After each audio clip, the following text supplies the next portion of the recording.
बिस्मिल्लाहिर्रहमानिर्रहीम। अस्सलाम वालेकुम नाज़रीन मोहतरम, आप देख रहे हैं आज तक न्यूज़ और मैं हूं समी। इससे पहले आप इस कहानी की 5 किस्तें सुन चुके हैं और अब छठी किस्त मुलाहिज़ा फरमाएं। पैनी की नन्ही सी बैल कार में बैठकर मैंने लॉस एंजल्स के बेशुमार हसीन मकामात देख डाले। तबीयत पर बड़ी फर्क तारी होगी। पूरा दिन बाहर गुजारने के बाद हम होटल वापस पहुंचे ही थे कि एक वेटर ने एक खूबसूरत लिफाफा हाथ में थमा दिया। आपके लिए एक पैगाम है जनाब, उसने अदब से कहा। लिफाफे पर होटल का नाम दर्ज था और अंदर एक कागज मौजूद था जिस पर लिखा था, पैनी जिस वक्त भी वापस आओ इस फोन पर रिंग कर लो। पूरे दिन के खुशगवार तासर को इस पैगाम ने ज़ायल कर दिया। पैनी ने एक निगाह मुझे देखा और मैंने गर्दन हिला दी। तब वो फोन की तरफ बढ़ गई और फिर उसने नोटशुदा नंबर डायल करके रिसीवर कान से लगा दिया। चंद ही लम्हात में दूसरी तरफ से राब्ता कायम हो गया। मिस्टर मिलर से बात करना चाहती हूँ, मेरा नाम पैनी है। मिलर ही बोल रहा हूँ। दूसरी तरफ से आवाज़ आई, आपने फ़ोन करने का हुक्म दिया था मिस्टर मिलर। हाँ, हमारे दोस्त का क्या हाल है? विक्रम सिंह मेरे पास मौजूद हैं। तुम्हारा काम यह है पैनी कि विक्रम सिंह को क्राइम स्ट्रीट के बंगला नंबर 60 में पहुंचा दो, जहां चंद लोग उनका इंतजार कर रहे हैं। उनका बकिया काम उन्हें वहीं समझा दिया जाएगा। मिलर ने कहा, बहुत बेहतर जनाब, क्या मैं वहां रुककर उनकी वापसी का इंतजार करूं? पैनी ने पूछा। नहीं, वो रात को वापस नहीं आएंगे, तुम होटल में उनका इंतजार कर सकती हो। मिलर ने जवाब दिया। क्या इस प्रोग्राम के बारे में मैं उनसे मालूम करूं? कोई हर्ज नहीं है। मिलर की आवाज़ उभरी। पैनी ने माउथ पेस पर हाथ रखकर मुझसे कुछ कहना चाहा, लेकिन मैंने उसे मौका ना दिया। ठीक है पैनी, ये मेरा फर्ज है जो वादे के मुताबिक मुझे पूरा करना है। मैं मिस्टर मिलर की आवाज़ सुन चुका हूँ, मैंने कहा और पैनी ने गर्दन हिला दी। विक्रम सिंह तैयार है मिस्टर मिलर, मैं उन्हें किस वक्त वहाँ पहुँचा दूँ? ठीक 10 बजे जवाब मिला। बेहतर है, मैं हुक्म की तामील करूंगी। उसने फ़ोन रख दिया और फिर मुझे देखने लगी। मुमकिन है मिस्टर मिलर आज ही तुमसे वो काम लें जिसकी तुम्हारे और उनके दरमियान बात हुई है। वो बोली, मुमकिन है, मैंने मुख्तसर कहा। उसके बाद तुम्हारा क्या प्रोग्राम होगा मिस्टर अली? ये हालात की नोयत पर मुनसर है पैनी। मिलर ने मुझसे कहा है कि इस काम की तकमील के बाद वो मुझे अमेरिका से निकलने में मदद देगा। अमेरिका में मेरी ज़िंदगी को सख्त खतरा लाहक है। अमेरिकी पुलिस बिलाखिर मेरा खोज निकाल लेगी। मैं यहाँ से निकल जाना चाहता हूँ। खुदा तुम्हें कामयाब करे, पैनी ने अजीब अंदाज में कहा और फिर वो किसी सोच में डूब गई। 9:30 बजे मैं पैनी के साथ बाहर निकल आया। पैनी खामोश थी, वो रास्तों से बखूबी वाकिफ मालूम होती थी। चुनाचे बगैर किसी दिक्कत के वो मतलूबा जगह पर पहुंच गई और फिर उसने एक खूबसूरत बंगले के सामने कार रोक दी। यही बंगला नंबर 60 है, वो आहिस्ता से बोली। दरवाजे पर कोई नजर नहीं आ रहा, क्या मैं इसमें दाखिल हो जाऊं? मैंने पूछा और पैनी अंदर झांकने लगी। इस सिलसिले में कोई वाज़ेह हदायत ना मिलने से यही अंदाजा होता है। वैसे अंदर पोर्टिको में कारें मौजूद हैं, पैनी ने बताया। ठीक है, मैंने शाने स्कूटते हुए कहा। मिस्टर अली, पैनी आहिस्ता से बोली, मैं इस वक्त तक होटल के कमरे से बाहर नहीं निकलूंगी जब तक आप वापस नहीं आ जाएंगे। आप वहां से फारिग होकर सीधे होटल वापस आएं। मैंने मुस्कुराकर गर्दन हिला दी। अजीब फरमाइश थी। पैनी की यह हदायत मोहब्बत अमेज थी, लेकिन मैं किसी कीमत पर उसे कबूल नहीं कर सकता था। मैं इमारत के गेट में दाखिल हो गया और फिर चंद ही कदम आगे बढ़ा था कि अंदर से एक कदावर शख्स निकल आया। उसके बदन पर स्लीपिंग गाउन था। उसके बाल सफ़ेद थे, लेकिन चेहरे और जिस्म की बनावट से काफ़ी सेहतमंद नजर आता था। उसने खफीफ से अंदाज में गर्दन हिलाई और सवालिया अंदाज में बोला, विक्रम सिंह? जी, मैंने जवाब दिया। तब उसने मुझे साथ आने का इशारा किया और मैं उसके साथ अंदर दाखिल हो गया। इमारत खासी दिलकश और सामान से सजी हुई थी। जिस राहदारी से गुजरकर हमें एक दूसरे के दरवाजे पर आकर रुके थे, उसमें कीमती कालीन बिछा हुआ था। उस शख्स ने दरवाज़ा खोला। अंदर तेज रोशनी थी और एक मेज़ के पीछे चंद अफराद नजर आ रहे थे। सामने की सिमत में भी कई कुर्सियां पड़ी हुई थी। स्लीपिंग गाउन में मलबूस शख्स ने मेरे लिए कुर्सी सिरका दी और मुझे बैठने का इशारा किया। मैं खामोशी से कुर्सी पर बैठ गया। फिर वो एक दीवार की तरफ बढ़ा और उसने दीवार पर लगा हुआ सुर्ख बटन दबा दिया। दफादन मेरे बदन को एक झटका सा लगा और फिर यूं महसूस हुआ जैसे बदन फट जाएगा। ऐसा कर वैसी अजियत हो रही थी कि दिमाग माऊफ होने लगा था। मैंने बुखलाकर उठने की कोशिश की, लेकिन हाथ पैरों में जान ही कहाँ थी। स्लीपिंग गाउन वाले ने हाथों में रबड़ के दस्ताने पहने और मेरे नज़दीक आकर मेरा लिबास टटोलने लगा। गालिबन उसे किसी हथियार की तलाश थी, लेकिन ऐसी कोई चीज़ मेरे पास कहाँ से आई? जो कुछ मेरे लिबास से बरामद हुआ उसने निकाल कर सामने रख दिया और फिर दीवार के करीब पहुंचकर सुरख बटन ऑफ कर दिया। मुसलसल तकलीफ की वो कैफियत ख़त्म हो गई, लेकिन इस तरह के मैं अपनी मर्जी से जंबश भी नहीं कर सकता था। सिर्फ चंद लम्हात में मेरी कैफियत बरसों के बीमार की सी हो गई थी। लेकिन ये सब क्या है? इन्होंने मेरे साथ ये सलूक क्यों किया? मेरी समझ से बाहर था। इस वक्त दरवाजे से 2 अफराद अंदर दाखिल हुए। उनमें से एक मुल्लर था। मुल्लर ने अंदर दाखिल होकर गर्दन खम की और फिर मेज पर बैठते हुए एक शख्स को मुखातिब करके बोला, मुल्लर अपना काम खत्म कर चुका है जनाब। उसकी असल शक्ल मुल्लर झुर्रियां पड़े हुए चेहरे वाले एक शख्स ने खुरदरी आवाज में कहा, जरूर। मुल्लर के होंठों पर मुस्कुराहट नजर आई और वो इत्मीनान से मेरे पास पहुंच गया। पहले उसने मेरी पगड़ी उतारी, उसके बाद सर और दाढ़ी के बाल नोच कर फेंक दिए। उसके बाद उसने जेब से एक चिपटी सी शीशी निकाली और उसके साइफन से मेरे चेहरे को साफ करने लगा। मेरे अज़ा मेरे काबू में नहीं थे। मैं हाथ उठाकर उस मनहूस शख्स का गिरेबान भी नहीं पकड़ सकता था, बस दांत पीस कर रह गया। मुल्लर ने मेरे जिस्म से प्लास्टिक के टुकड़े भी उतार दिए और फिर मेरी असल शक्ल नुमायां हो गई। उसके साथ ही एक तेज रोशनी मेरे चेहरे पर पड़ी और मेरी आंखें बंद हो गई। रोशनी चंद साथ मेरे चेहरे पर मरकूज रही और फिर खत्म हो गई, लेकिन मेरी आंखों की बिनाई वापस नहीं आई थी। अब नजरों के सामने स्याह दायरे रक्स कर रहे थे। शुक्रिया मिस्टर मुल्लर, हमें इत्मीनान है। बूढ़े खरांट की आवाज उभरी, मुझे भी इत्मीनान होना चाहिए। मुल्लर मुस्कुरा कर बोला, ओह जरूर। बूढ़े ने मेज के नीचे हाथ डाला और स्याह रंग का एक ब्रीफ केस निकालकर मुल्लर के सामने रख दिया। रकम गिन लो। मैं मुअद्दद लोगों की तौहीन का बायस नहीं बन सकता, अलबत्ता मेरी तरफ से एक हकीर सी रकम कबूल की जाए। मुल्लर ने नोटों की एक गुड्डी निकालकर बूढ़े के सामने रख दी। ये किस सिलसिले में है? बूढ़े ने पूछा। अजीम तहरीक की बका के लिए हकीर सा नजराना, क्योंकि मैं नस्लन यहूदी हूँ, मुल्लर ने जवाब दिया। आफरीन आफरीन, इस तरह तो इस दुश्मन दीन की गिरफ्तारी फर्ज भी थी। मुल्लर बूढ़े आदमी ने नोटों की गुड्डी उठाते हुए कहा, अपने कारोबार से खुलूस की तालीम भी मेरा दीन ही था। मैंने मिस्टर अली से भी गुफ्तगू की थी, लेकिन वो मुझे कोई रकम फराहम करने से कासर नजर आए। तब मैंने सोचा कि इनके इवज एक मुनासिब मुआवजा मुझे कहाँ से मिल सकता है। मैं अपने दोस्त पुलिस अफसरान को भी नवाज सकता था, लेकिन उससे मुझे क्या मिलता। चुनाचे मैंने आप लोगों से राब्ता कायम किया है। उसके साथ ही मैंने मिस्टर अली की हिफाजत का माकूल इंतजाम भी किया था, क्योंकि पुलिस उनकी तलाश में थी। अगर मेरी तहवील में ये पुलिस के हाथ लग जाते तो मुझे भी इनकी मावनत के जुर्म में गिरफ्तार कर लिया जाता। गोया मैंने मेहनत की और मेहनत का मुआवजा जरूरी होता है, मुल्लर ने जवाब दिया और बूढ़े आदमी ने इत्मीनान बख्श अंदाज में गर्दन हिला दी। ठीक है, अगर ये तुम्हारा कारोबार है तो हमें एतराज नहीं। एक बार फिर तुम्हारा शुक्रिया, बूढ़े आदमी ने कहा और मुल्लर बाहर निकल गया। गुस्से के मारे मेरा बुरा हाल था। मुल्लर ने कितनी बड़ी दगाबाजी की थी मुझसे, लेकिन ये इसके लिए आम सी बात थी। उसका ताल्लुक यहूदी कौम से था। मैं जराइम की जिंदगी का इंसान नहीं था, इसलिए धोखे का शिकार हो गया। इस जिंदगी में आने के बाद मुझे मोहतात रहना चाहिए था। किसी पर एतमाद करके खुद को बेबस कर लेना शर्मिंदगी की बात है। मुझे पहला मौका मिलते ही कोई कदम उठा लेना चाहिए था। यह अंदाजा लगा लेना कोई मुश्किल काम नहीं था कि वो कौन लोग हैं। तमाम अफराद धीमी आवाज में गुफ्तगू करते रहे, गालिबन मेरे बारे में कोई फैसला कर रहे होंगे। और फिर उनमें से एक ने किसी को आवाज दी। इस बार इस तवील कमरे के अकबी दरवाजे से एक शख्स नमूदार हुआ। नहायत बदहियत शख्स था। गोश्त के तोदे उसके जिस्म पर जमे हुए थे। नाक चिपटी थी और आंखें बेहद छोटी थी। साफ जर्द रंग की वजह से उसे चीनी कहा जा सकता था। उसके बदन का लिबास भी ढीला ढाला था और पेशानी पर सुर्ख पट्टी चढ़ी हुई थी। अंदर आकर वो रुकू के अंदाज में झुका और सीधा खड़ा हो गया। ओशू, इसे ले जाओ, रात को अपनी तहवील में रखो। खतरनाक आदमी है, इसलिए ख्याल रखना, बूढ़े ने कहा। चीनी ने गर्दन झुकाई और मेरी तरफ बढ़ा और फिर उसने मेरा बाजू पकड़कर उठाया। सख्त कोशिश के बाद मैं खड़ा हो गया था, लेकिन कदम आगे नहीं बढ़ रहे थे। इससे कबल मैंने ऐसी बेबसी को कभी महसूस नहीं किया था। मैं महसूस कर रहा था कि मैं चल नहीं पाऊंगा। और फिर चीनी ने निहायत हकारत से मुझे उठाकर कंधे पर डाला और उसी दरवाजे में दाखिल हो गया जहां से वो निकल कर आया था। यह भी एक रोशन रायदारी थी और आगे जाकर घूम गई थी। चीनी मुझे लिए एक और कमरे में आ गया। पूरे कमरे में सिर्फ एक मुसहरी पड़ी हुई थी। चीनी ने मुझे मुसहरी पर उछाल दिया और नरम गद्दे पर मैंने कई झटके खाए।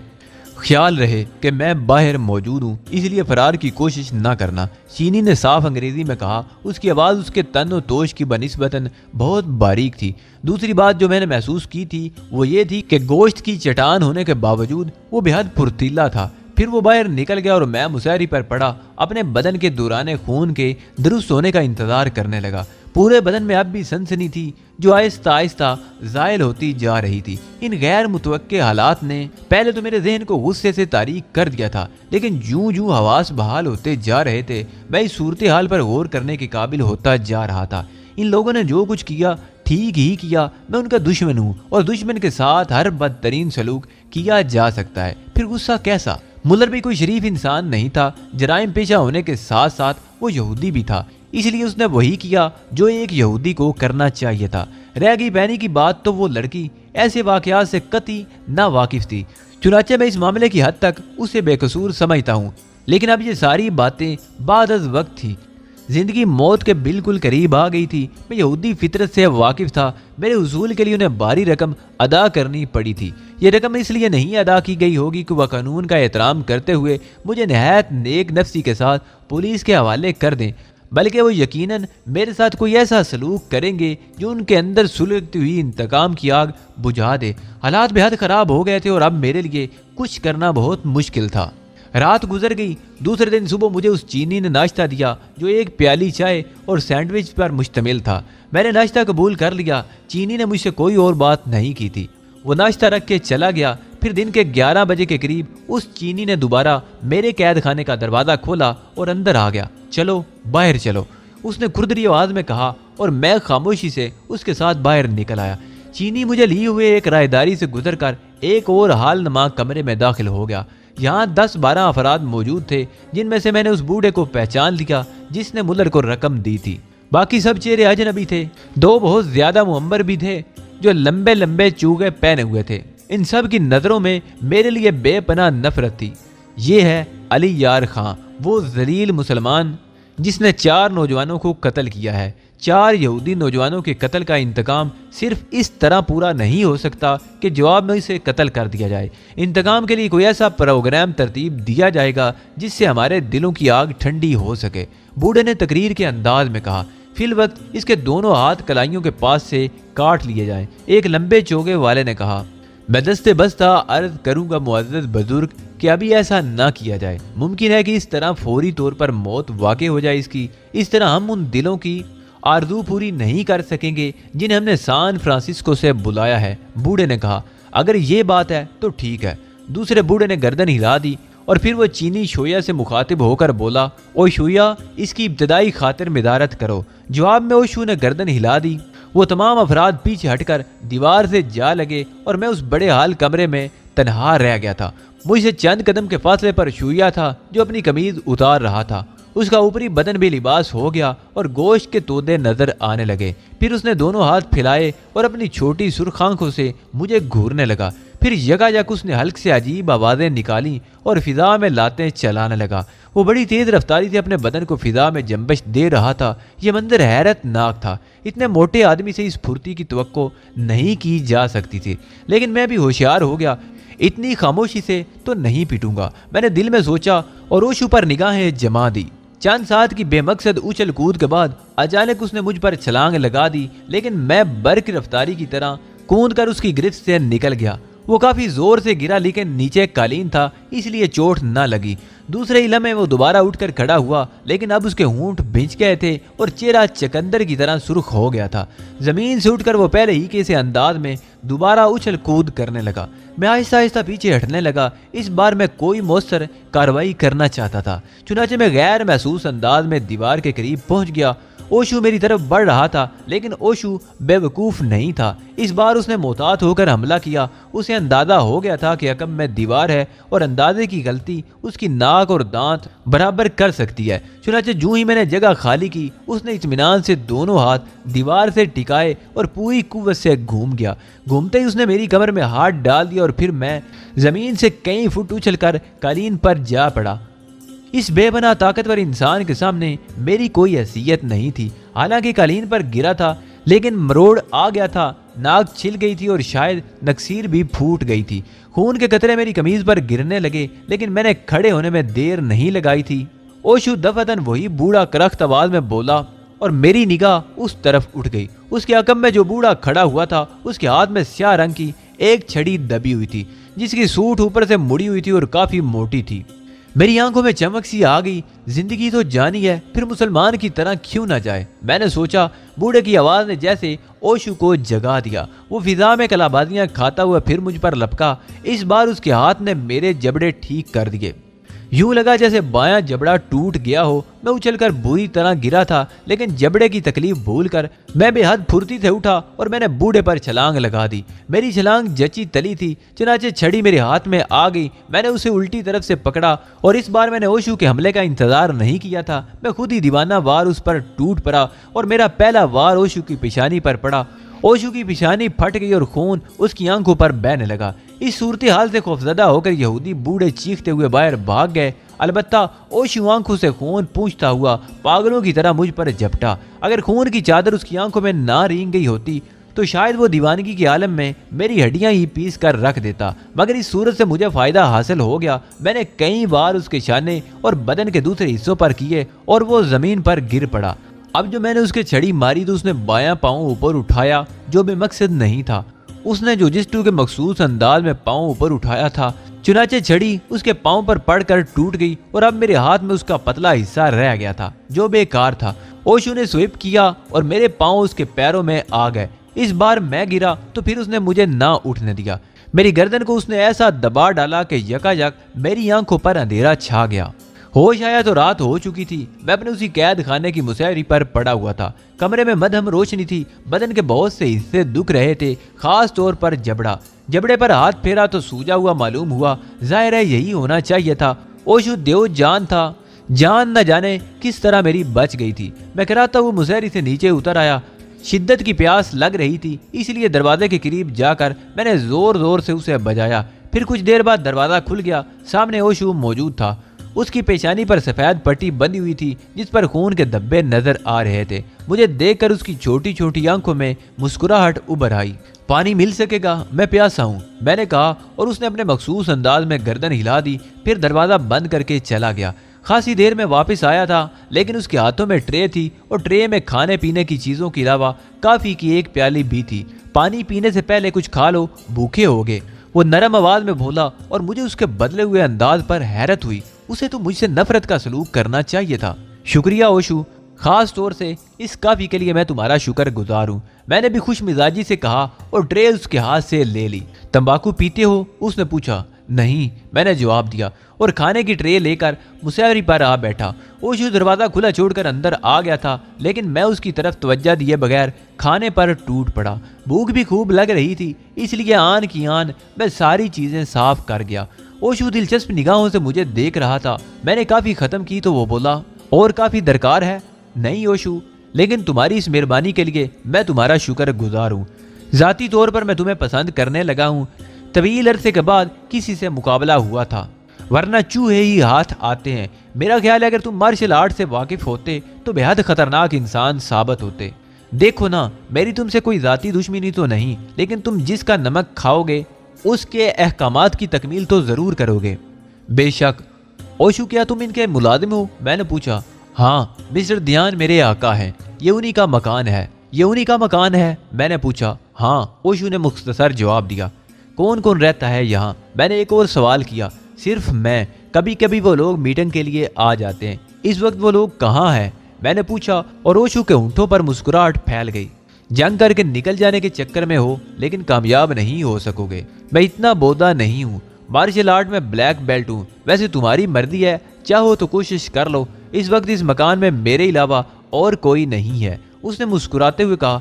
एक चीनी यहूदी का मुलाजिम किस तरह हो गया? चीनी भी तो यहूदियों को पसंद नहीं करते। मैंने कहा, अमेरिका में रहकर यहूदियों से दुश्मनी मुमकिन नहीं है, और फिर मेरे उस्ताद मोहतरम के मिस्टर बदियान से गहरे ताल्लुकात हैं। मैं उन्हीं के हुक्म से यहाँ नौकरी कर रहा हूँ। उस्ताद अगर कहें कि समंदर में छलांग लगा दो तो फिर समंदर मेरे लिए एक मुकद्दस जगह हो जाती। वैसे तुम्हारा ताल्लुक किस मुल्क से है?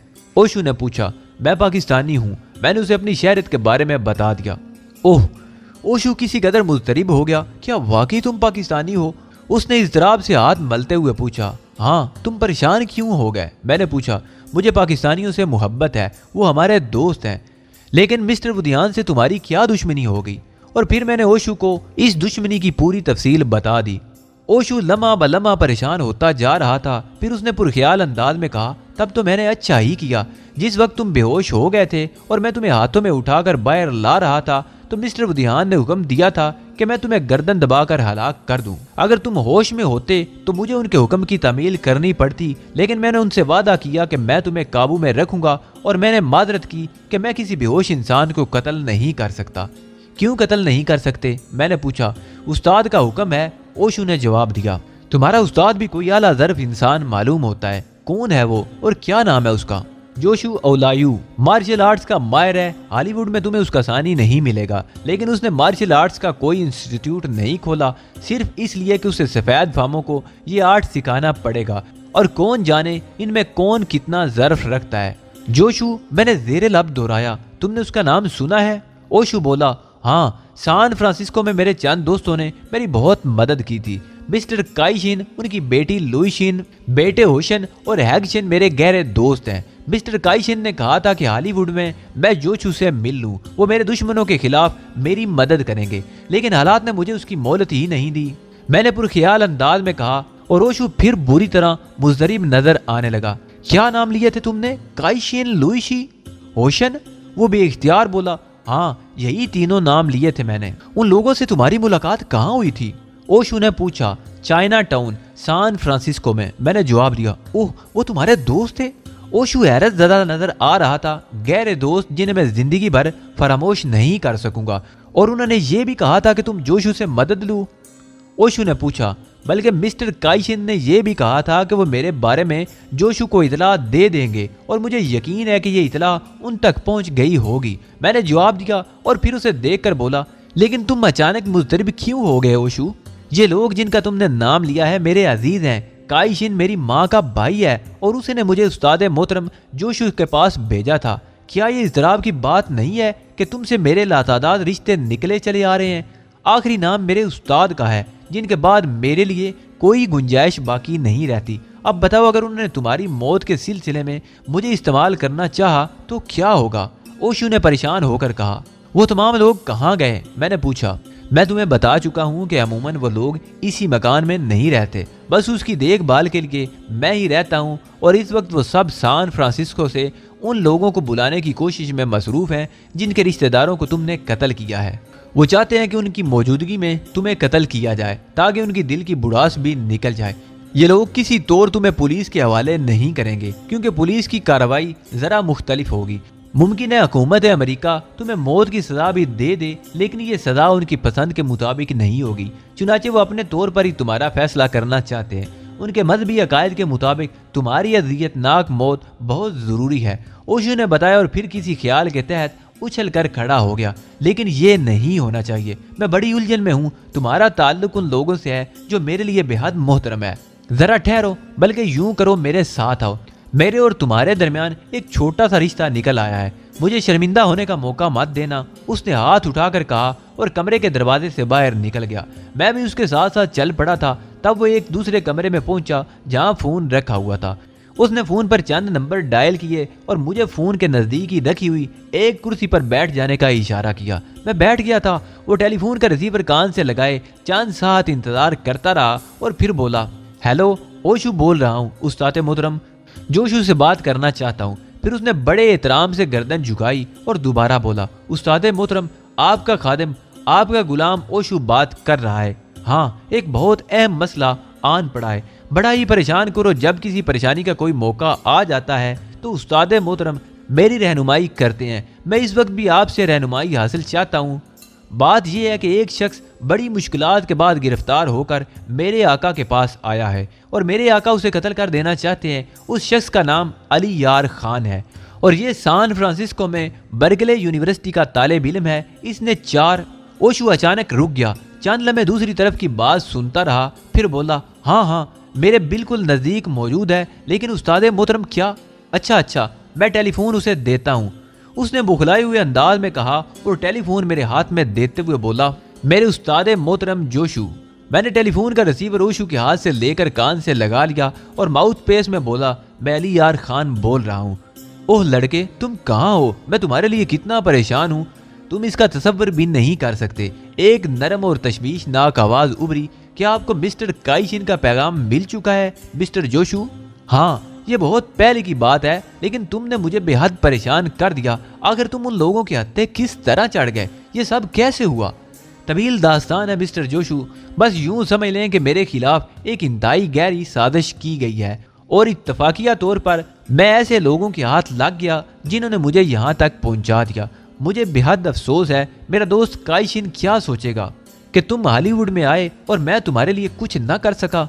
लेकिन तुम फिक्रमंद ना हो, जोशु तुम्हारी पूरी मदद करेगा। तुम परेशान मत हो और मेरे पास पूरे एतमाद से पहुंच जाओ। बहुत बहुत शुक्रिया मिस्टर जोशु, लेकिन मेरे वहां पहुंचने का क्या तरीका होगा? मैंने पूछा। जोशु चंद लम्हात किसी सोच में डूब गया, फिर बोला, टेलीफोन का रिसीवर ओशु को दो।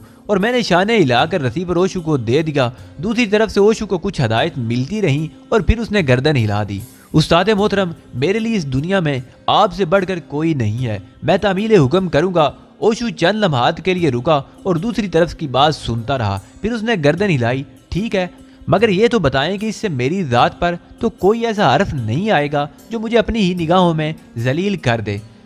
चंद लम्हात दूसरी तरफ की बातें सुनने के बाद उसने एक बार फिर अपने सर को जंबश दी और कहने लगा, ठीक है, जाहिर है जो उस्ताद मोहतरम कहेंगे वो मेरे लिए दुनिया की सबसे बड़ी बात होगी, तो फिर मैं वही करूंगा जिसकी मुझे उस्ताद मोहतरम की तरफ से हदायत मिली है। और वो फिर रुक कर दूसरी तरफ की आवाज़ सुनने लगा और फिर उसने ज़ोर से गर्दन हिलाई। इसके अलावा मेरे जहन में और कोई तरद्दुद नहीं था। उस्ताद मोहतरम ठीक है, शुक्रिया। ओशु ने रिसीवर रख दिया। उसकी छोटी छोटी आंखों से परेशानी आया थी, जैसे वो अभी तक किसी उलझन का शिकार हो। फिर उसने ज़ोर से गर्दन हिलाई और बुड़बुड़ाया, जिसने इस काबिल किया उसकी ज़ात सबसे मोहतरम है। आओ उठो, अपने कमरे में चलो। लेकिन सुनो ओशु, अब तुम्हारा पहरेदार नहीं दोस्त है। खुद को इस वक्त तक कैदी मत समझना जब तक वदियान यहाँ ना आ जाए। बेहतर होगा कि वो तन्हाई यहाँ आए। ओशु जैसे खुद से मुखातिब था। मुझे अंदाजा हो रहा था कि वह शदीद ज़हनी उलझन का शिकार है और मैं उसकी उलझन के बारे में जानना चाहता था। चुनाचे कमरे में जाकर मैंने उससे पूछा, तुम्हारे उस्ताद मोहतरम ने तुम्हें क्या हुक्म दिया है ओशु? उन्होंने कहा है कि मैं तुम्हें लेकर उनके पास पहुंच जाऊं और तुम्हें मौका दूं कि तुम वदियान को कत्ल कर दो। मेरे ज़हन में ये उलझन है कि मैं वदियान को आका कहता हूं और उसका नमक ख्वार रहा हूं। बात यह है, लेकिन जोशु मेरा उस्ताद है, उसने मेरी तकमील की है, इसलिए मैं उसके हुक्म की तामील करूंगा। तो सुनो अली, जब वदियान आ जाएगा तो मैं उसे तुम्हारे पास ले आऊंगा। तुम उसे कत्ल कर देना। इसी दौरान मैं यहाँ से चलने के इंतजामात कर लूंगा और तुम्हें जोशु के पास ले पहुंचूंगा। काश मैं पहले ही जोशु से मुलाकात करा लेता, मैंने पुरख्याल अंदाज में कहा। थोड़ी देर तक ओशु खामोश अपने ख्यालात में खोया रहा, फिर वो मुझसे इजाज़त लेकर चला गया। वदियान दूसरे दिन वापस आ गया। उसकी वापसी की खबर ओशु ने मुझे दी थी और फिर दोपहर को 2 बजे के करीब वदियान ओशु के साथ मेरे कमरे में आया और उसकी आंखों में मेरे लिए वैसे ही नफरत के आसार थे जैसे मैंने पहले रोज देखे थे। यहूदी कौम के मुजरिम, काश तुम इसराइल में होते, काश हम तुम्हें किसी तौर इसराइल पहुंचा सकते। वहां हम तुम्हारे साथ वो सलूक करते कि मौत के बाद भी तुम्हारी रूह अजियत से तड़पती रहती। लेकिन कोई बात नहीं, यहाँ भी तुम्हारी कौम के दूसरे लोग मौजूद हैं। हम उन सब से इंतकाम लेंगे।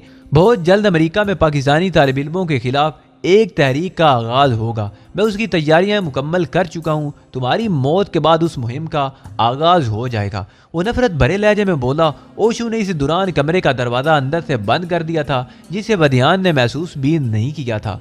फिर उसने मुझे इशारा किया और मेरी आंखों में खून उतर आया। मिस्टर वदियान, इंशाअल्लाह मुस्तकबिल करीम में यहूदी कौम अपने तमाम तर नापाक अज़ाइम में इस तरह नाकाम रहेगी जिस तरह तुम इस वक्त अपनी ख्वाहिशात की तकमील में नाकाम हो रहे हो।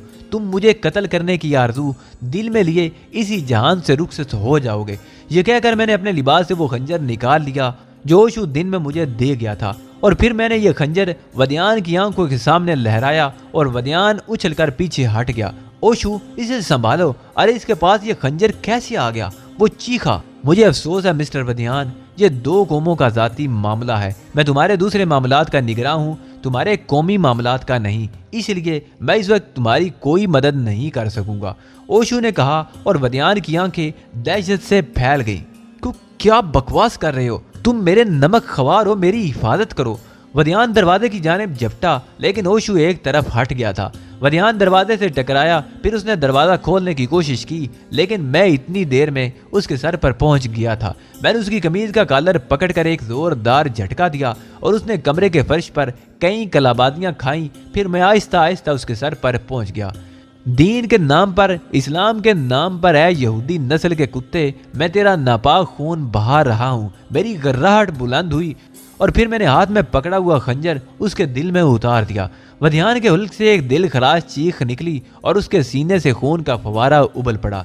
फिर चंद सांसों के बाद उसके हाथ पांव तशन्नुद से अकड़ने लगे और वो दहशतज़दा अंदाज में मेरी सूरत देख रहा था। और फिर उसके हल्क से आखिरी आवाज निकली, नहीं नहीं। और उसके बाद उसकी आंखें ऊपर चढ़ने लगी। बूढ़ा आदमी था, बदन में ज्यादा गर्मी नहीं थी, इसलिए चंद लम्हे तड़प कर सर्द हो गया। तब मैंने ओशु की तरफ देखा। वो अब किसी कदर बेपरवाह नजर आ रहा था। उसने मेरी जानिब देखकर गर्दन झुकाई और फिर दरवाजा खोल दिया। आओ, वो बोला और मैं उसके साथ बाहर निकल आया। इमारत के दरवाजे के बाहर एक बंद गाड़ी खड़ी हुई थी। गालिबन वधियान उसी गाड़ी में आया था। ओशु ने गाड़ी का स्टीयरिंग संभाल लिया और मुझे पिछले हिस्से में बैठ जाने के लिए कहा। मैं चूंकि इस वक्त अपनी असली शक्ल में था, इसलिए उसके साथ नहीं बैठ सकता था। मेरे बैठ जाने के बाद ओशु ने गाड़ी स्टार्ट कर दी और चल पड़ा।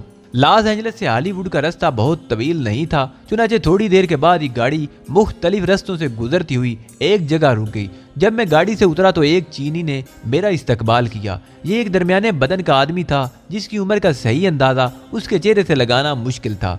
उसकी आंखों से नहायत संजीदगी आया थी। खफीफ सी मुस्कुराहट के साथ उसने गर्दन झुकाई और मेरा खैर मकदम करते हुए बोला, मुझे यकीन है कि मैं अली यार खान से मुखातिब हूँ। मैंने जवाब में मुसाफे के लिए हाथ बढ़ा दिया और बोला, हाँ, मुझे अली यार खान ही कहते हैं और मैं जोशु हूँ। वो बोला और बहुत नरम अंदाज में मेरे इशारे पर हाथ रखकर आगे बढ़ने का इशारा किया।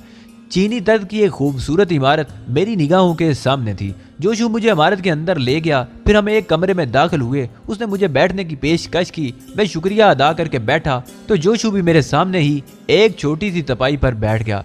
मेरे इल्म में आया था कि तुम फर्लिनो से हॉलीवुड आ रहे हो, फिर दरमियान में कहाँ रह गए थे? अली, मैं तुम्हारे लिए सख्त परेशान था। मेरे मेहरबान बुजुर्ग काइशिन ने आपको मेरे बारे में तफसील बता दी है? मैंने पूछा। हाँ, कुछ काइशिन ने बताया और कुछ मैंने अखबारात में देखा। ये तुम्हारा कौमी और मजहबी मामला है, इसलिए इस पर मेरा तबसरा गैर मुनासिब होगा, लेकिन किसी लड़की की आबरू रेजी के इंतकाम पर मैं तुम्हारा ममनून हूँ और तुम्हारी इस काविश की दिल से कदर करता हूँ, जोशु ने कहा। शुक्रिया मिस्टर जोशु, हॉलीवुड मेरे लिए अजनबी जगह थी। मैं जिन हालात में यहाँ आया था, आपको अंदाजा है, कोई होटल ना मिल सका तो रात को शेरन नामी एक रेस्तोरां में बैठा रहा। वहीं मुझे पहचान लिया गया। मैंने जोशु को गैन मिलर की कहानी सुनाई और जोशु पुरख्याल अंदाज में अपना गाल खुजाने लगा। फिर आहिस्ता से बोला, गैन मिलर? हाँ, ये नाम अजनबी नहीं, लेकिन ये शख्स इतना खतरनाक तो मालूम नहीं होता। बेहद ज़हीन इंसान है और इसका ग्रोह भी माहिर फन पर मुश्तमिल है। ठीक है, लेकिन अब तुम क्या चाहते हो मिस्टर अली? जोशु ने पूछा। उस शख्स से दो दो हाथ करने होंगे। मैंने जवाब दिया, मैं तुम्हें इसका मशवरा नहीं दूंगा। अमेरिकी पुलिस का तरीका बहुत जदीद है। वो तुम्हारे लिए जाल फैला रही होगी और जल्द ब देर तुम उस जाल में फंस जाओगे। इसलिए यह जरूरी है कि तुम सिर्फ यहाँ से निकल जाने की कोशिश करो। आपका मशवरा सर आंखों पर मिस्टर जोशु, लेकिन उस बदबख्त के पास मेरी एक तहरीर मौजूद है जो मेरे लिए सख्त तशवीशनाक है। मैं उसे हासिल करना चाहता हूँ। अगर वो तहरीर उसके पास रही तो मैं जिंदगी भर एक अजाब में मुब्तला रहूंगा हूँ। जोशु की छोटी छोटी आंखें ख्यालात में डूब गईं। फिर उसने गहरी सांस लेकर कहा, मिस्टर अली, मैं हॉलीवुड में तवील अरसा गुजार चुका हूँ। हम यहाँ अच्छे शहरियों की मानंद रह रहे हैं। हॉलीवुड की तारीख में किसी चीनी ने इस शहर में कोई जुर्म नहीं किया और मेरी ख्वाहिश है कि आइंदा भी ऐसा ना हो। लेकिन उसके बावजूद हम अपने माशरे की निगरानी भी करते रहते हैं। मार्शल आर्ट्स के सिलसिले में मेरा एक ज़ाती क्लब है, लेकिन मैंने कभी उसकी तशहीर नहीं की। ये फ़न मैंने सिर्फ चीनी जवानों के लिए मखसूस कर रखा है। तुमने एक अच्छे जज्बे के तहत ये कत्ल किए हैं, लेकिन जुर्म सिर्फ शमारे जुर्म किया जाता है और किसी मुजरिम की आनत भी जुर्म ही के तसव्वुर में आती है। मैं तुम्हारी मदद करना चाहता हूँ, लेकिन ये तुम्हारा फ़र्ज है कि मेरा कैरियर ख़राब ना करो। अगर उस शख्स को कत्ल करना इतना ही ज़रूरी है तो फिर इस सिलसिले में तुम्हें काफ़ी काविश करनी होगी। मैं सिर्फ तुम्हारी रहनुमाई कर सकता हूँ। मुझे एहसास है मिस्टर जोशु, और मैं जानता हूँ कि किसी की पुरसुकून जिंदगी में उलझन पैदा करना कोई अच्छी बात नहीं है। अगर आप यकीन करें तो हॉलीवुड आकर फौरी तौर पर आपको तलाश ना करने की वजह यही थी कि मैं आपको परेशान नहीं करना चाहता था। बहर सूरत हालात मुझे खींच कर आप तक ही ले आए हैं, तो मैं आपसे सिर्फ इतनी ही अमानत चाहता हूँ कि मुझे अमेरिका से निकलने में मदद दें। बाकी किसी मामले में आपको तकलीफ नहीं दूंगा, ये मेरी जिम्मेदारी है। मैं इस सिलसिले में भरपूर कोशिश करूंगा मिस्टर अली। और अब तुम आराम करो, मैं गैन मिलर के बारे में मालूमात हासिल करके तुम्हें मुनासिब इतलात फराम कर दूंगा। उसके बाद इस सिलसिले में तुम खुद ही कोई कदम उठाओगे। जोशू ने किसी कदर साफ गोई से काम लेकर कहा और मैंने पुरखुलूस अंदाज में गर्दन हिला दी। दर हकीकत किसी गैर मुतल्लिक शख्स को इससे ज्यादा तकलीफ देना हमाकत ही थी। अव्वल तो बेचारे ओशू का मुस्तकबिल भी तारीख हो गया था। वदियान के कत्ल के सिलसिले में न जाने जोशू क्या करेगा। यह बात मेरे लिए तजस्सुस का बायस थी। चीनी दर्द की समारत में मेरे क़याम का बंदोबस्त कर दिया गया और यहाँ मैंने कई पुरसुकून घंटे गुजारे। मैं एक बार फिर हॉलीवुड वापस आ गया और अब देखना यह था कि यहाँ से निकलने के क्या इंतजामात होते हैं। जोशू मुझे बुर्दबार और हलीम तबा शख्स नजर आ रहा था। मुझे यकीन था कि जिस शख्स ने मेरी इस कदर मदद की है वो आइंदा भी मुझे बचाने के लिए मुनासिब इक़दामात जरूर करेगा। चुनाचे किसी कदर इत्मीनान हो गया था और इत्मीनान होने के बाद मेरे जहन में गैन मुलर उभर आया था। बदबख्त ने किस चालाकी से मेरे खिलाफ जाल बुना था। अपनी दानिस्त में तो उसने मुझे जाल में फांस ही दिया था, लेकिन ये मेरी खुशकिस्मती थी कि मैं उन खतरनाक लोगों से बच निकलने में कामयाब हो गया था। लेकिन गैन मुलर के खिलाफ मेरे दिल में बेइंतहा नफरत उभर आई थी और मैंने तहिया कर लिया कि उसे कैफरे किरदार तक जरूर पहुंचाऊंगा। दूसरे दिन जोशू ने मेरे साथ कव्वा पीते हुए मुझे बताया, गैन मुलर नामी शख्स के बारे में यहाँ कुछ शुबहात जरूर पाए जाते हैं। वो एक तवील अरसे तक अमरीकी महकमा पुलिस से मुतल्लक रहा है। अपनी बागियाना फितरत की वजह से उसने उस महकमे से इस्तीफा दे दिया था। अब वो फिल्मों में काम करता है। इसके अलावा उसके बारे में कुछ तफसीलात नहीं मिल सकी, सिवाय इसके कि वो यहूदी नस्ल है।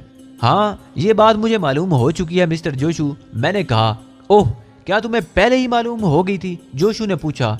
नहीं, उस वक्त जब मिलर ने मेरे इवज हासिल किए हुए मुआवजे में से कुछ हिस्सा निकाल कर सियोनी तंजीम के लिए वदियान को दिया था, मैंने जोशू को बताया। वाह, जोशू के होंठों पर मुस्कुराहट सी फैल गई। इसका मतलब ये है कि वो जराइम पेशा होने के साथ साथ कौम परस्त भी है। क्या गैन मिलर की रिहायश गाह के बारे में कुछ पता चल सकता है मिस्टर जोशू? मैंने पूछा।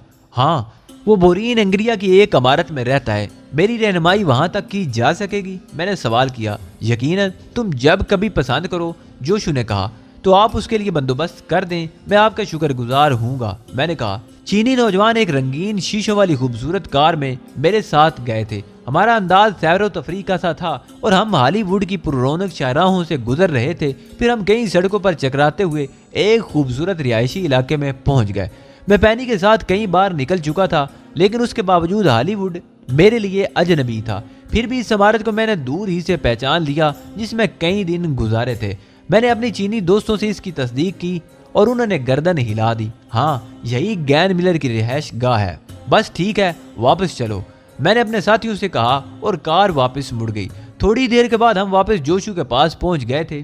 तुमने वो इमारत पा ली? जोशू ने पूछा। हाँ मिस्टर जोशू, मैं आपसे ये मालूम करना चाहता हूँ कि इस सिलसिले में आपको कोई उलझन तो नहीं है? मैं नहीं समझा, जोशू ने पूछा। मिलर को कत्ल करने के बाद मुमकिन है पुलिस को मेरी यहाँ मौजूदगी का इल्म हो जाए। इस तरह वो हॉलीवुड की नाकाबंदी कर देगी। क्या इन हालात में आपके लिए मुझे यहाँ से निकालने में मुश्किलात पैदा हो जाएंगी? हाँ, ये मुमकिन है, मगर इस वक्त ना सही, कुछ अर्से बाद तुम्हें यहाँ से निकाल दूंगा। अगर तुम अपना काम फौरी तौर पर करना चाहते हो तो कर लो, बाकी मामलात मेरे हैं, मैं संभाल लूंगा, जोशू ने पूरी इत्मीनान लहजे में कहा।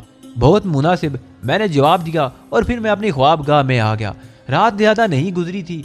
मेरे साथी चीनी नौजवान ने मुझे इशारा करते हुए कार एक लम्हे के लिए रोकी और मैं फुर्ती से नीचे आ गया। काम की तकमील के बाद मुझे तकरीबन 1 मील का फासला तय करके एक रेस्तोरां के पास पहुंच जाना था, जिसके न्यूज साइन बोर्ड साफ नजर आ रहे थे। वहां ये चीनी नौजवान मेरा इंतजार करेगा, ख्वाह सारी रात ही गुजर जाए। हमारे दरमियान यही तय हुआ था। मैंने एक तवील चक्कर काटा और उस इमारत के अकम में पहुंच गया। उस तरफ भी मकानात नजर आ रहे थे। सब मकानात रोशन थे, लेकिन कोई इंसान नजर नहीं आ रहा था। चुनाचे मैं इत्मीनान से इमारत के कंपाउंड में कूद गया। ये इमारत मेरी अच्छी तरह देखी भाली थी, इसलिए आगे बढ़ने में कोई दिक्कत नहीं हुई थी और मैं इत्मीनान से इमारत के अंदरूनी हिस्से में दाखिल हो गया। रोशन कॉरिडोर से गुजरकर बिलाकर मैं उस कमरे के नज़दीक पहुंच गया जहां मैंने मिलर से मुलाकात की थी। कमरे का दरवाज़ा बंद था। मैंने उसे धक्का दिया तो वो खुल गया। अंदर हल्की सी रोशनी थी लेकिन कोई मौजूद नहीं था। मैं खामोशी से कमरे में दाखिल हो गया। माहौल पुरसुकून था। बाहर भी कोई आवाज़ सुनाई नहीं दे रही थी। न जाने गेन मिलर इमारत में मौजूद भी है या नहीं। अगर वो यहाँ मौजूद न हुआ तो बड़ी मुश्किलात पेश आएंगी। बहरहाल मैं उसे किसी कीमत पर नहीं छोड़ना चाहता था। मैंने कमरे का जायजा लिया और वो मेज़ मेरी निगाहों का मरकज बन गई जिसमें मिलर ने मेरे सामने मेरे दस्तखत शुदा कागजात रखे थे। काश मिलर ने उन कागजात की हिफाजत का बंदोबस्त ना किया हो, मैंने दिल में सोचा। फिर एक बार दरवाजे तक आकर मैंने बाहर झांका और फिर उसे अंदर से बोल्ट कर दिया। उसके बाद मैं धड़कते दिल से मेज़ के करीब पहुंच गया। लरजते हाथों से मैंने मेज़ की दराज खोली और मेरी धुंधलाई हुई आंखें उन कागजात को तलाश करने लगी। जो कुछ मुझे नजर आया वो एक लम्हे के लिए धोखा ही महसूस हो रहा था। मेरे दस्तखत शुदा चारों कागजात ऊपर ही रखे हुए थे। मैंने उन्हें अपने लरजते हुए हाथों की गिरफ्त में ले लिया। मुझे यकीन नहीं आ रहा था कि मैं अपनी पहली ही कोशिश में कामयाब हो गया हूँ और जब मुझे इस बात का यकीन हुआ तो मैं मुसर्रत से दीवाना हो गया। मैंने दिल ही दिल में हजारों सजदे कर डाले। कुदरत ने मुझे एक बहुत बड़ी रुसवाई से बचा लिया था। मैंने बगौर उन कागजात को देख लिया था।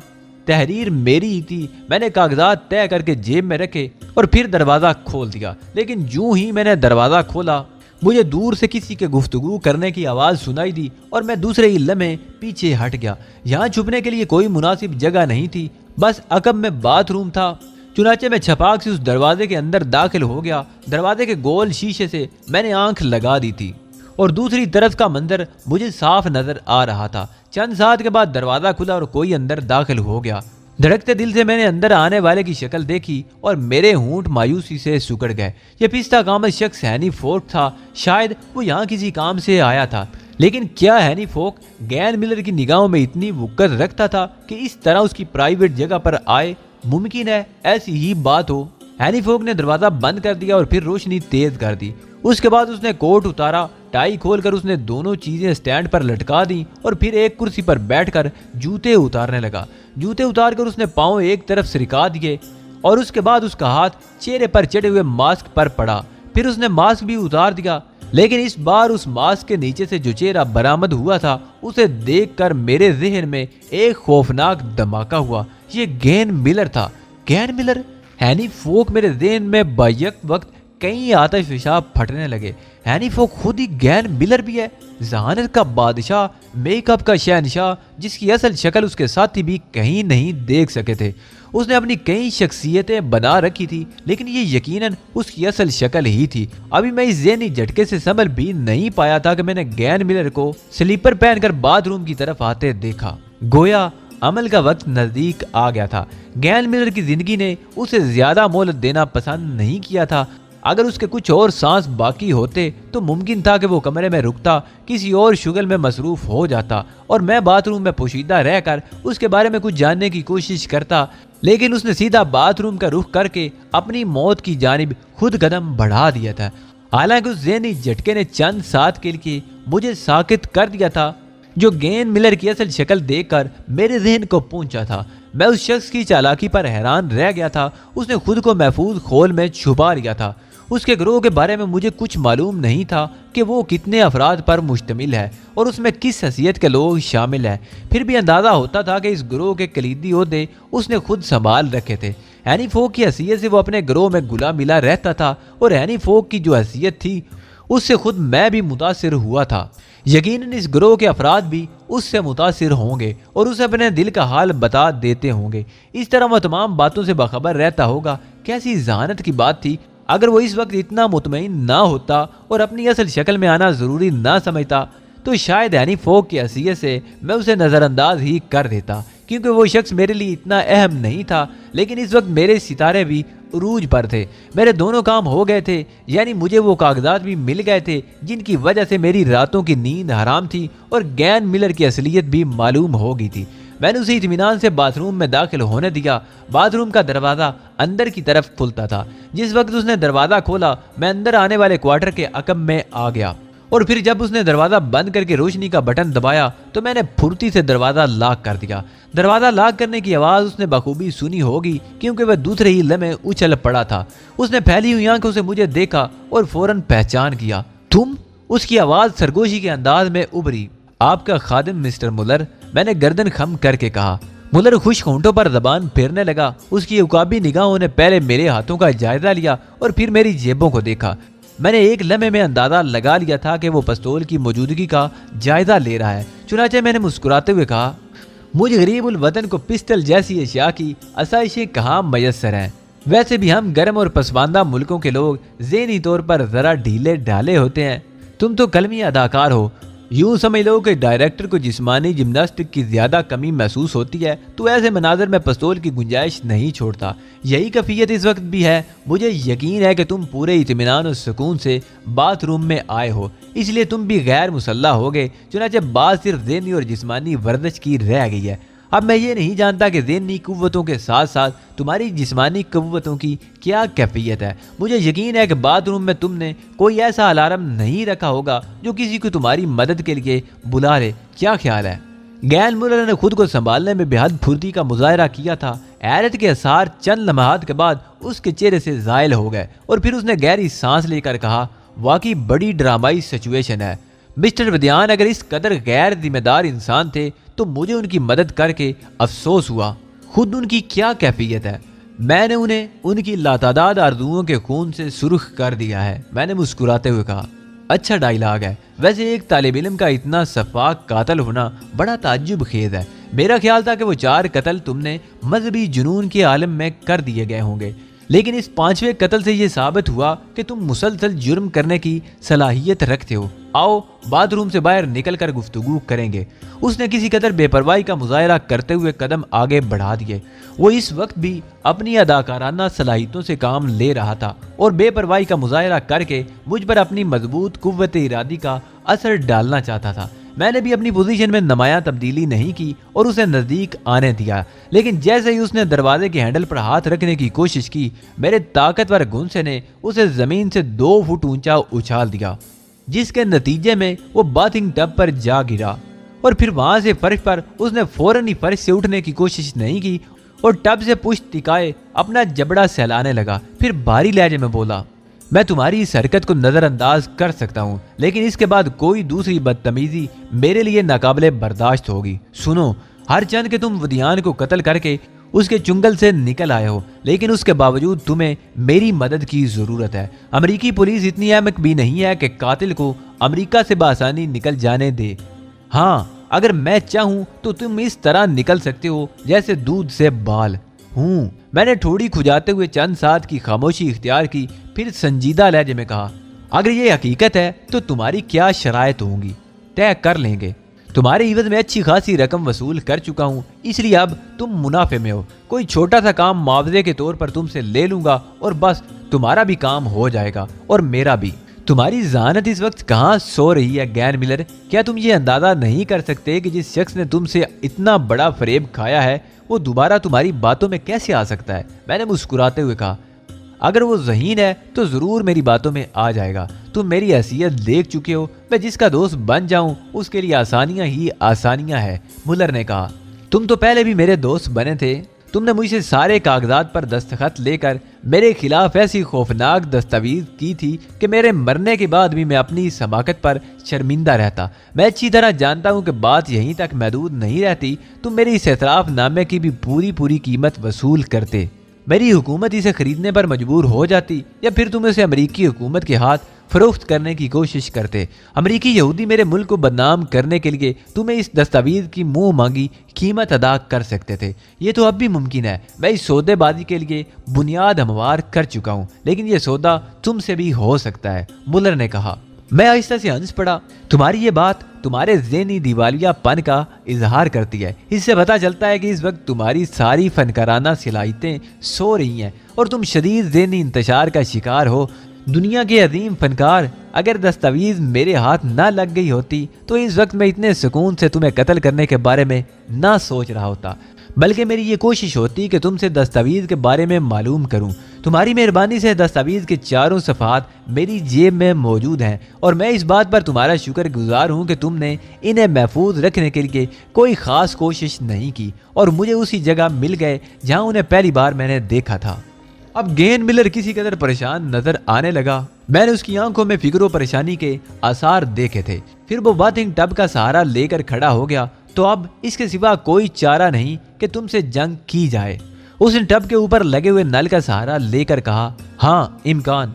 मेरे मुंह से अभी इतना ही निकला था कि मिलर अपनी जगह से हट गया। उसका हाथ जिस नल पर रखा हुआ था उसके पाइप का रुख बदल गया था। गालबन वो उस पर हाथ रखकर इसी कोशिश में मसरूफ था। गर्म पानी की एक तेज धार मेरे चेहरे से टकराई। उसमें काफी प्रेशर था और बहुत गर्म पानी था। एक लम्हे के लिए तो मेरी आंखें बंद हो गई और उसी लम्हे मिलर ने दरवाजे की तरफ छलांग लगा दी, लेकिन उसकी छलांग उसे जहां तक लाई थी वहां पाइप से गिरा हुआ पानी मौजूद था। टाइल के चिकने फर्श पर वो तवाज़ुन कायम न रख सका और चारों शाने चित गिरा।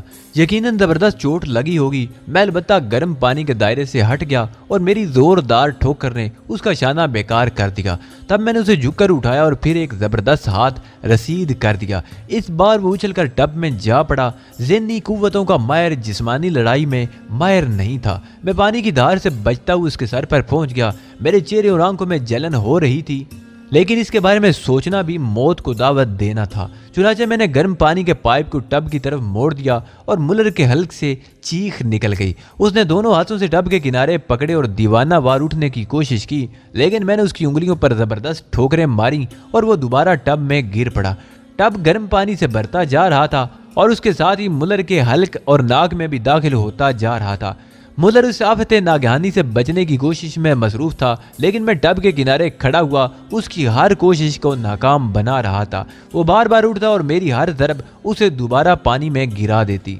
ज़हनी कुव्वतों के साथ साथ जिस्मानी कुव्वतें भी बेहद ज़रूरी होती हैं डेयर मुलर, मैंने सफाक लहजे में कहा। मेरी ज़रबों से बुरी तरह जख्मी हो गया था वो। दूसरी तरफ पानी ने उसे झुलसा कर रख दिया था। अब वो अपने हवास खो चुका था और टब में बुरी तरह तड़प रहा था, लेकिन मैंने तहिया कर लिया था कि उसे टब से बाहर नहीं निकलने दूंगा।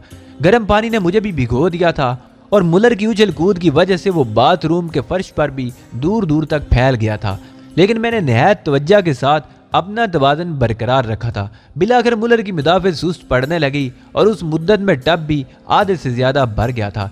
उससे भाप उठ रही थी और बाथरूम काफी गर्म हो गया था, लेकिन मैं उस वक्त तक वहां से ना हटा जब तक मुलर बिल्कुल सर्द ना हो गया। मेरा ज़हन बिल्कुल साफ था, कोई तरद्दुद, कोई खौफ और मुस्तकबिल का कोई एहसास बाकी नहीं रहा था।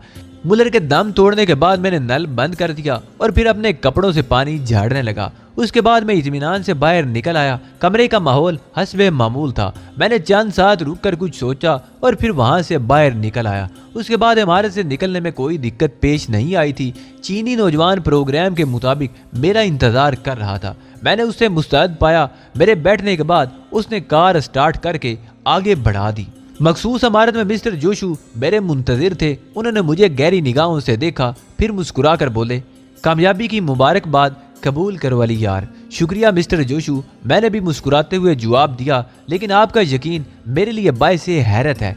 हाँ डियर अली, मेरी उम्र इतनी तजुर्बात में गुजर गई है और मैं देख चुका हूँ कि कामयाब चेहरे नुमायां होते हैं। तुम्हारे लिबास से जद्दोजहद का इजहार होता है और तुम्हारे चेहरे से कामयाबी का। क्या तुम वो दस्तावेजात भी हासिल करने में कामयाब हो गए हो? जोशू ने पूछा और फिर खुद ही मुस्कुराते हुए बोले, लेकिन मेरे बच्चे, तुम्हें चाहिए था कि उन्हें पहली फुर्सत में ज़ाया कर देते। यूँ लगता है जैसे दुनिया के बारे में तुम्हारा तजुर्बा अभी बहुत कम है। तुम उन्हें अपने साथ लिए फिर रहे हो। वैसे मुझे यकीन है कि तुम अमेरिकी पुलिस के लिए अपने बारे में काफ़ी सुराग छोड़ आए होगे।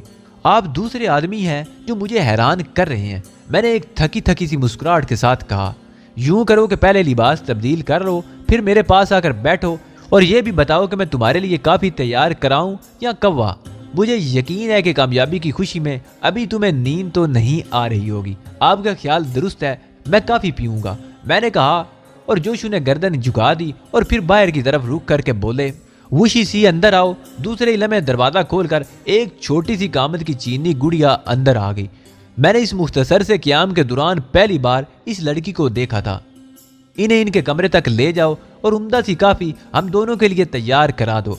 लड़की ने अदब से सर झुका दिया और फिर अपनी नन्ही नन्ही आंखों से मुझे देखा। उन आंखों में एक मासूम सी मुस्कुराहट थी। मैं उसके साथ बाहर निकल आया।